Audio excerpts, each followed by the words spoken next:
আফসানা আক্তার আঁকি। আমি 10ম শ্রেণীতে পড়ি।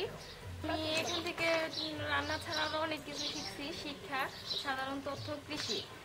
তো এখানে সাধারণ তথ্য থেকে আমার সবচেয়ে বেশি ভালো লাগছে যে টিচিং এর যে বিষয়টা আছে, নারী উত্তক্ত, এটা আমার সবচেয়ে বেশি ভালো লাগছে।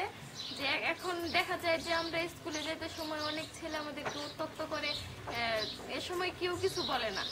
এই বিরুদ্ধে আগে জানতাম যে মনে হয় কোনো আইনই নাই, আমরা অনেক ভয় পাইতাম, সেই কারণে অনেক মেয়ে স্কুলে যাওয়া এমনকি বাদ দিয়ে দিছে।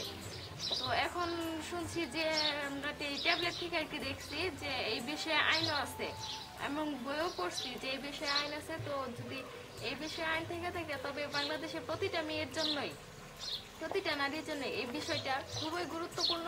তবে আমাদের সকলকেই এই বিষয়ে সচেতন হতে হবে, সমাজের সকলকেই, দেশের সকলকেই।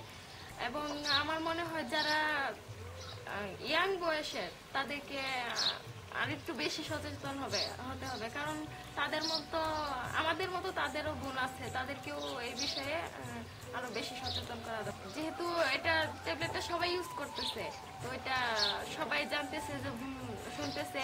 তো আমিও সবার সাথে আলোচনা করছি স্কুলে, সবাই শুনছে এই বিষয়ে, সবাই মোটামুটি তো সচেতন। এখন মেয়েদের স্কুলে যাওয়া বাড়ছে আগের হ্যাঁ, চেয়ে? বাড়ছে।